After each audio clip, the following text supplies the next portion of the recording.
Hello, it's Justin. So I just wanted to share a little bit. So I'm going to be taking this channel in a little bit of a different direction. It will constantly change and evolve. Let me just say that. This whole idea that I'm talking about of learning from each other's perspective, which I feel like is what we're being called to do right now. The more that we're really truly doing that, which I have been able to embody that for at least the last year, we will contradict ourselves, and there's nothing wrong with that.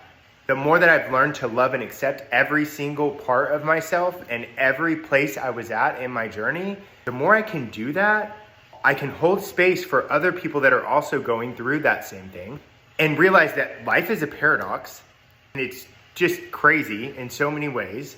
And things are not concrete.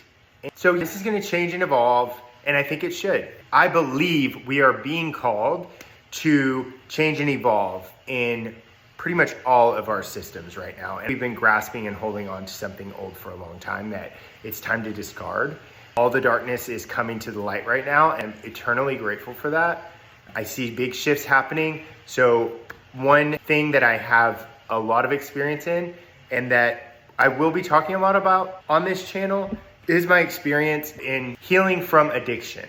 So I was in AA for a long time, and I got sober in 2010. I was 21 years old.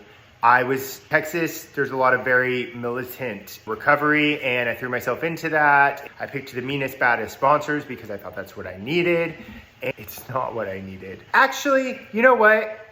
It is exactly what I needed, because in the end, everything is exactly as it should be. I think I just said that for so long. But really it is. And more that I take that perspective and go, everything is happening for me to evolve and ascend.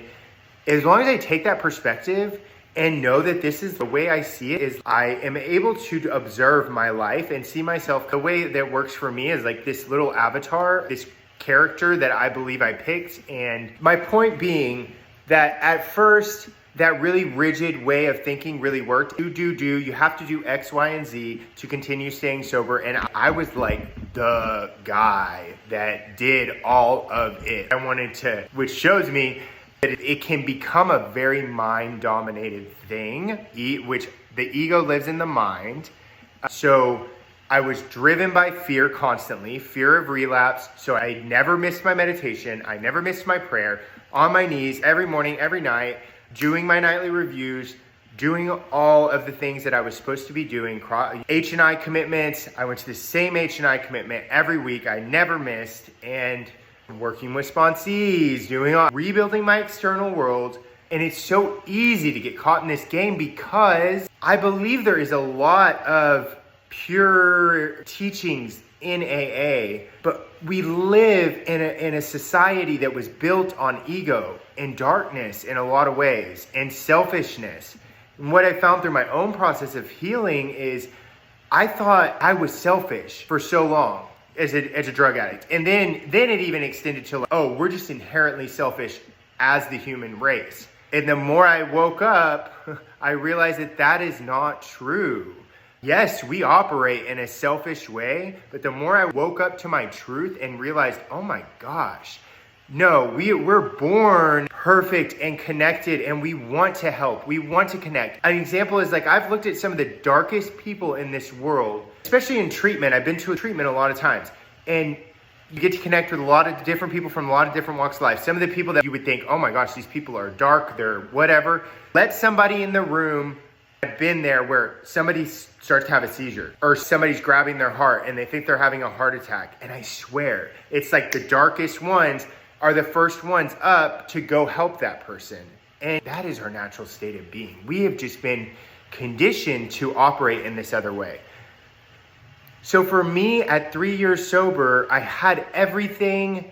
And so much of that was a trauma response, is something that I realize now. Trauma response to life. Because I was a failure in society's eyes. I made bad grades. I couldn't pay attention in class. I was also getting bullied, so I was very distracted by that, which then I got in my head about. I believed the things people were telling me, and I became extremely depressed. I was very anxious. I was very insecure. I was constantly told that I was a failure. Even if they weren't saying it with their words, their energy was saying it, and I naturally am very in tune to other, which it took me many years to even know that I was so in tune with other people's energy. And a lot of stuff that I was picking up was not even my own for so long. A lot of the anxiety, a lot of the other things that I was feeling, I was taking on from other people. So as I progressed through the recovery process, 3 years sober, I remember I was working with sponsees and I was traveling the world, and I had completely cut my parents off from any help. I was supporting myself. I had a retirement account, I had a savings account, and I always had plenty of money in the bank.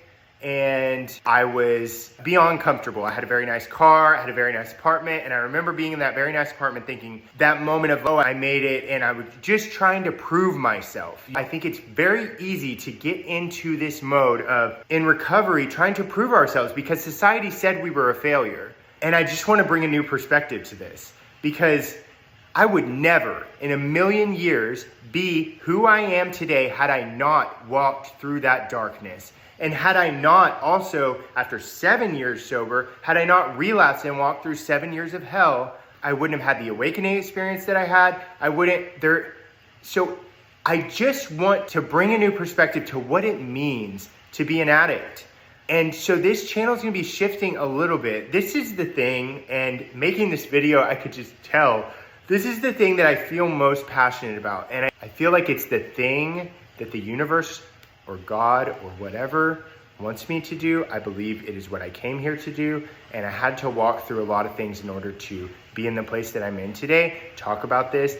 And it's taken a lot of trial and error for me to learn to create my own path and what that looks like in my own healing journey. So I'm going to be posting more videos about things like this. So if this is interesting to you and you're wondering what I've done, because let me say this, in this moment right now, all we ever have is this moment. And my work today is all about being fully present with whatever is there. I'm in a place today where I can feel ick just starting to come up, and I don't run and go. And I'm not saying this is bad. I'm not making any of this wrong, but I'm not going and finding a sponsee to help, because I found that what I was doing with that is I was actually distracting myself from the things as I moved along. This is after a few years into recovery, a few years of abstinence, few years on this path. I could find myself distracting myself with those things and not realizing that I was doing that. So in order for me to find deeper healing, I had to seek out other practices. And I'm going to talk about some of these things in the coming videos, some of the things that I've used that have helped me, because in this moment right now, I am free. And it's a level of freedom, and it's not based on anything that I'm doing. And my worth, I'm able to be in a place today where my worth, because my life is still messy from this last few months. I had to walk through some more darkness in this last year. And the thing is, time means nothing at all. Time sober. I don't even track it anymore for me, because I would get so caught up in that. And then that 7-year thing, I had so much ego attached to time. I probably would have come back after my first little relapse, but it was like, oh, well, I threw everything away, that whole concept. And no, the work we've done never goes away. And for me, I had to walk through some more darkness so I could show, I believe, because God wanted me to be able to show the way for other people that were in a similar situation. I see people, especially in long-term recovery, that are really struggling, and they're looking for a deeper level of recovery. And so that's what I'm going to be sharing. That's kind of the direction I'm going to go with this for a little bit. Thank you guys for joining the channel.